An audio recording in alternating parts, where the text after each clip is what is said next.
Greeting everybody. In this video, we'll be talking about a new chapter called Teaching Language Skills. In this chapter, we will be discussing four major points: skills together, receptive skills, productive skills, and projects. In this video, however, we focus only on the first major point, which is skills together. Before we begin, you may take a second to look at these questions. What are receptive skills and productive skills? Should these skills be taught in isolation? And how should we teach these skills, top to bottom or bottom up? So let's find our answers to these questions together, shall we? When we teach language, we often divide it into four main skills: reading and writing, speaking and listening. These skills are grouped into two types: receptive skills, reading and listening. These are called receptive because we focus on understanding or extracting meaning from what we hear or see. Productive skills, speaking and writing. These are productive because we use the language to communicate or to create something. Now, while these categories are helpful, they're not always separate in real life. For example, when we have a conversation, we're often listening and speaking at the same time. It's also important to note that even though people believe that productive skills, writing and speaking, are active skills because students actively engage in producing something, receptive skills like reading and listening are not in any way passive. They are just as active because they also require active mental effort. For example, when we read a book or listen to someone speak, our brains work hard to process and understand the meaning. So whether it's reading, writing, speaking, or listening, our brains are always engaged. So we often combine these skills naturally. This is something that we are going to explore further in this chapter. Now that we understand the four language skills, it's important to realize that they don't usually work in isolation. In real-life communication, we use these skills together. As Eli Hinkle says, in meaningful communication, people use language skills not separately, but together. So let's talk about a conversation.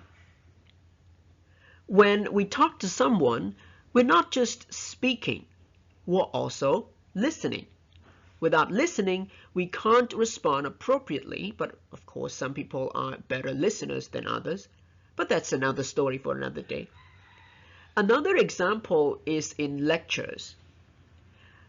A lecturer, like myself, might rely on notes that I or they have written beforehand, and students listening to the lecture will often write notes as they follow along. So even reading, which we often think of as a quiet individual activity, can lead to discussion or sharing ideas with other people, which involves, obviously, speaking. Writing is also rarely done in isolation. Think about emails or text messages. We read what someone sends to us, then we respond, often right away.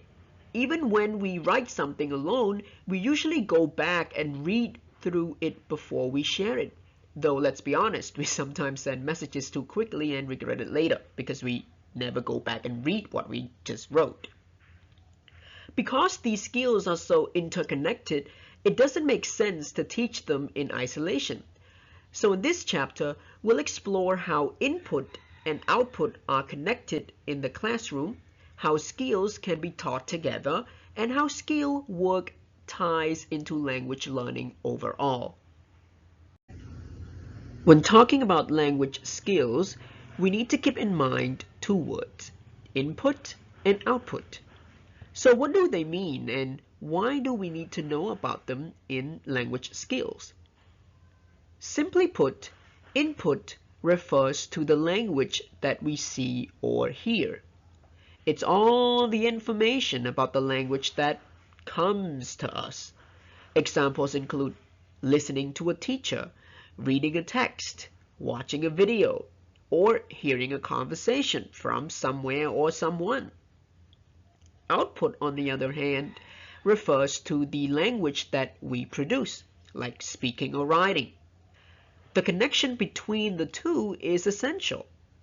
This is because what we say or write, which is the output, depends on what we have seen or heard, which is the input. In other words, input influences output. When talking about the input and output, there are two more terms arising, which are comprehensible input and comprehensible output. These two are exactly the word suggests. The comprehensible input is the input that students can understand, even if it's slightly above their current language level. For example, a podcast or reading text might have some new words, but students can still follow the overall meaning. So that input is understood by them. Comprehensible output happens when students try to communicate or produce language they can manage, but they also stretch themselves to improve upon what they already have. So let us take a look at the circle of input and output to see how they interconnect. In language learning, everything begins with input. Input refers to the language students are exposed to. Once again, what they see or hear. It comes from various sources such as the teacher explaining concepts, audio or video materials like podcasts or videos, reading texts like stories, articles or lessons, conversations with native speakers or classmates. This input, the input, is the foundation because it gives students examples of how the language works. The input goes to the language student who possesses and interacts with the language. This is where students try to understand and learn from the input that they have just received. Next, students produce output, which is their way of using the language. Output can be speaking, like giving an answer, asking a question, or having a conversation. It could also be writing, like completing a task, writing a sentence, or sending a message. Output is important because it allows students to practice and also experiment with the language that they have just learned, with the input that they have. What makes this process powerful is that output can become new input. And here's how.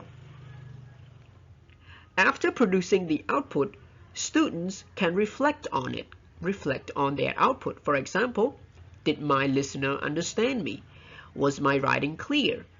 This helps students notice what works and what needs improvement.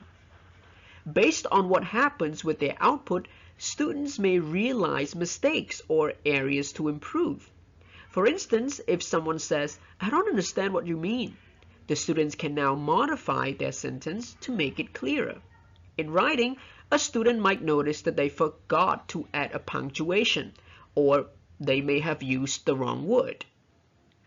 Output doesn't happen in isolation either. Other students can be part of this process as well. In a group work, for example, students listen to each other's ideas and learn from their classmates' language use. During classroom discussions, students notice new vocabulary, correct each other, or ask questions to clarify meaning. Students often give helpful feedback to one another. For example, a classmate might say, "You used the wrong tense there. Try went instead of go." Feedback like this turns output into useful input that helps students improve. Last but not least, teachers play a key role by offering feedback as well. This can happen during or after students produce the output. For example, a teacher might correct a grammatical mistake during speaking. During a writing task, teachers might suggest better word choices or sentence structures. Now, this feedback helps students learn what they did well and what they can work on the next time.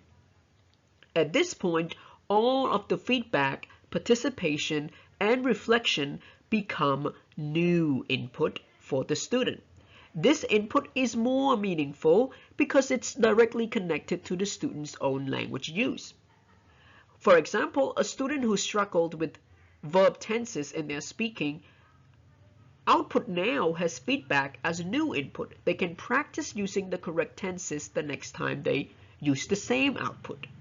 If a student learned a new word during a group discussion, they might try to use that word in their next output. So the cycle continues, input to student to output, and that output becomes new input once again. Each time, students improve their language skills by building on what they have learned or producing a new output that has little to no mistakes. To replicate the natural process of skill mixing, which we mentioned earlier, it makes sense to integrate different skills in our lessons. This approach not only reflects how we use language in real life, but also gives students more opportunities to learn in ways that suit them best. That's why many lesson sequences often look like a patchwork model instead of just following the more traditional straight arrows lesson types. So by mixing skills together, we make learning more engaging, flexible, and effective. So how can we integrate all skills together? Let's start with speaking. Speaking as preparation and stimulus. Speaking activities are a fantastic way to prepare students for what comes next. When we ask students to talk about a topic first, it helps activate their what we called schemata, which means their background knowledge, their pre-existing knowledge, and that gets them thinking. For example, before asking students to read a passage about, let's say, holidays, I might ask my students, what makes a great holiday destination? So by speaking first, students explore their own thoughts and feelings about the topic, making them more ready to engage with the reading or listening task that follows that. The next way of doing it is to use texts as models. Whether written or spoken, models for students to learn are incredibly important. For instance, if I want my students to write, let's say, a report, I'll give them a real report to analyze. First, I'll say, look at the headings here. Notice the formal tone here. What kind of phrases do they use? The same applies to speaking. If students are going to give directions, let's say, let them hear someone do it first. Of course, students should not just copy what they see or hear, but these models, the input you give them, can be a clear structure for them to work with when they actually produce their own output. The next one is to use texts as preparation and stimulus. Texts can also prepare students for other activities and stimulate further work. This happens a lot in classrooms. For example, if we listen to someone telling a dramatic story, I might ask my students to retell the story in their own words, or they might write a short version of it afterward. Another example, a controversial reading passage, may be about environmental issues, can spark a class discussion or even inspire students to write a letter of response. In this way, texts aren't just for reading or listening. They can become a springboard for speaking and writing too.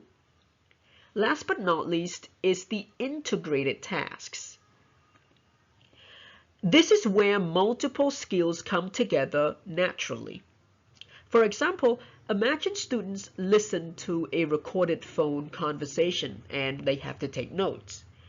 They are practicing listening and writing at the same time. Then I might ask them to summarize what they have heard out loud, which adds speaking to the mix.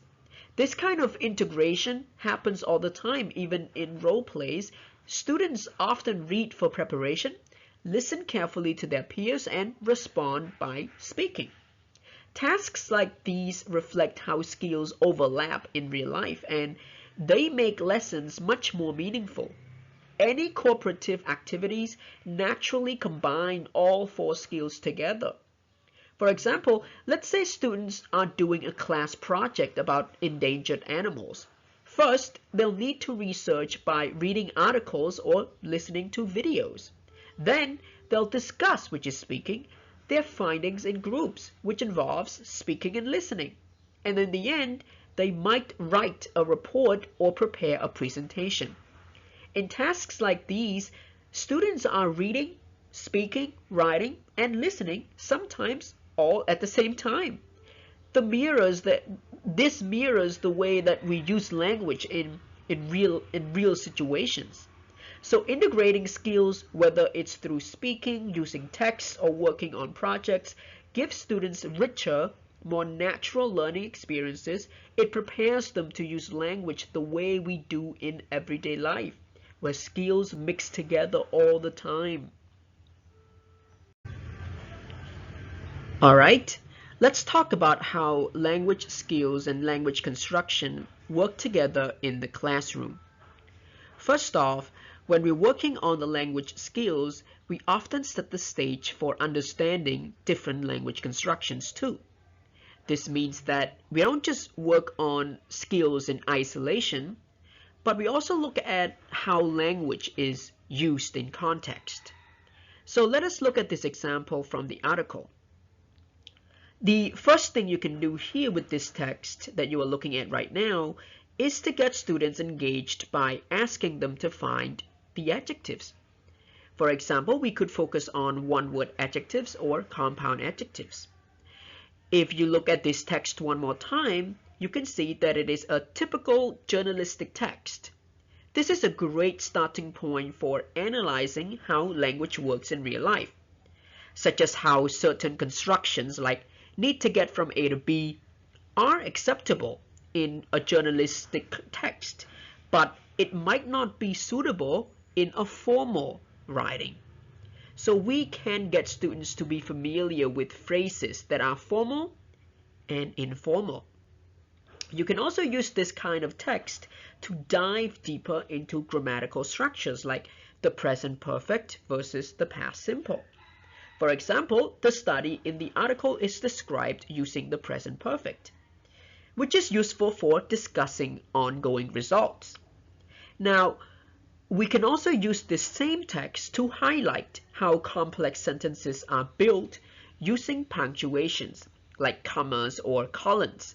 In this article, the sentence, 3 high-tech systems, including a Microsoft software package, shows how commas can act like brackets to set off additional information. So the process looks like this.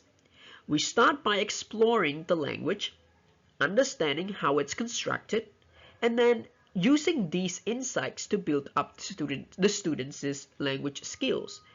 The great thing is that you're not just teaching grammar or vocabulary in isolation, but also using real-world texts, the skill, the reading, like this one, to bring those skills into context. So by having students analyze and work with the language of a text like this, they not only practice the language skills, but also develop an awareness of language construction that works in different genres, making the whole process much more meaningful. So here we are talking about how we can integrate skills and language work. First and foremost, we should start with one specific topic or a theme that ties everything together. So let us look at an example of how you could do this in an intermediate level class, and our theme is on physical appearance. So to kickstart, in stage 1, you can ask students to do an activity such as a questionnaire, right? You get students to answer a questionnaire about how they respond to physical appearance, which is again our theme. They read and discuss their answers in class. And this activity focuses on speaking and reading skills. For example, when you first meet someone, what do you look at first? Which of the following will make you think most positively about someone? So this engages students and gets them thinking about how we perceive appearance. And then you can safely move on to stage 2, where you introduce a reading text. Now, the text is about a Cantonese couple in London. So the passage describes how Chen views Lily's appearance, highlighting the idea of beauty being subjective. So the focus of this reading text is on reading comprehension and discussion. It's about discussing how cultural factors affect perceptions of beauty. And then you can move on to stage 3. Now that sets up for the next stage, which is stage 3, where you focus mainly on the comprehension and discussion. So after reading the text, students answer comprehension questions about the text, and they discuss Chen's views on Lily's appearance.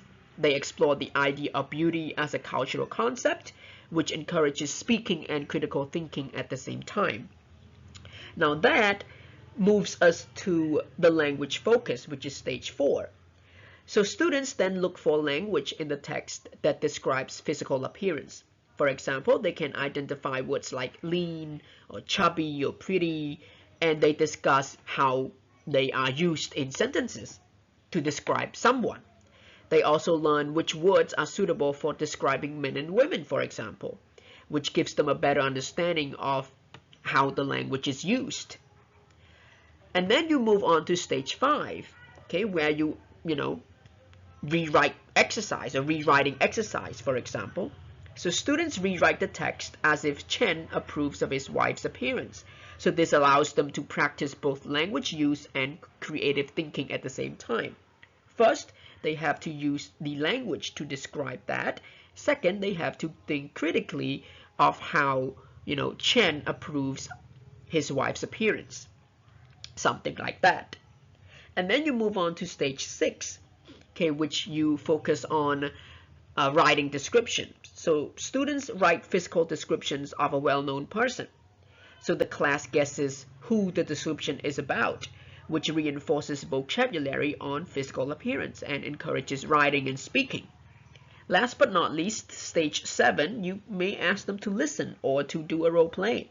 Students listen to a dialogue about a police lineup, for example, and then they role play as police officers. They take witness statements based on descriptions of suspects, right? So yeah, one of them has to be a police taking a description, and the other has to describe, right, the physical appearance of the suspect. So this helps practice listening, speaking, and using physical description language in a practical context. So this sequence offers a balanced mix of reading, writing, speaking, and listening activities, all revolving around a main theme of physical appearance. It is an excellent way to integrate language skills and engage students in both study and activation of their language abilities. And as you can see, each step builds upon the next from start to finish. Students need to integrate all 4 skills across all stages, and each stage works as a data for the next. When we're processing language, whether it's reading, listening, speaking, or writing, we often use 2 types of approaches, top-down and bottom-up. So it's like looking at a forest from the top or studying individual trees from the bottom. So let us look at the top-down approach first. In top-down approach, we start with the big picture. We use our background knowledge, expectations, or schemata to understand what we're reading or listening to. It's like seeing the forest before focusing on the individual trees that create the entire forest. For example, imagine you are reading a news article about a football match. Even before you dive into the details of the match, your background knowledge of football, like how games are played or the typical events of a match, helps you understand the general flow of the article, which is also the theme of the article. Then you can, move on to work on the main ideas of the article or work your way down to individual details such as difficult vocabulary. So it's about looking at something as a whole first. It's about understanding something as a whole in general first. Okay, it's like you're looking, at an article, but instead of moving into the main ideas of it, the difficult vocabulary of it, you use your background knowledge, you look at everything in that article, the titles, the pictures if there are any, right, the whole text, and then you kind of get a general sense of what the text is about. And then the bottom up approach is where we focus on individual details like words or phrases or grammar, and then we put them together to form the bigger picture. So it's like looking at each tree to understand the whole forest, right? So you're looking at a forest from the bottom, okay, where you can see in all these individual trees without seeing the bigger picture yet, okay? For example, you are reading a news article about a football match again, right? The same article about a football match, but this time you work with students on any difficult words or phrases first. You check their meaning, you identify their part of speech, you give students exercises to do to see if they can use the words in context, and then you can safely go back to the text where you piece everything together. Because you believe that by checking difficult words first, helps students understand the reading as a whole better, right? So in a real communication, it's not just one or the other. We constantly switch between top-down or bottom-up processing approach. Sometimes our over-understanding, top-down, helps us interpret the details better. At other times, we have no choice but to focus on the details first, bottom-up, to help us build up the bigger picture. Okay, otherwise we can never understand what we are reading or looking at or listening to. Okay, yeah, so these are the two main approaches that are mostly used when it comes to teaching receptive skills.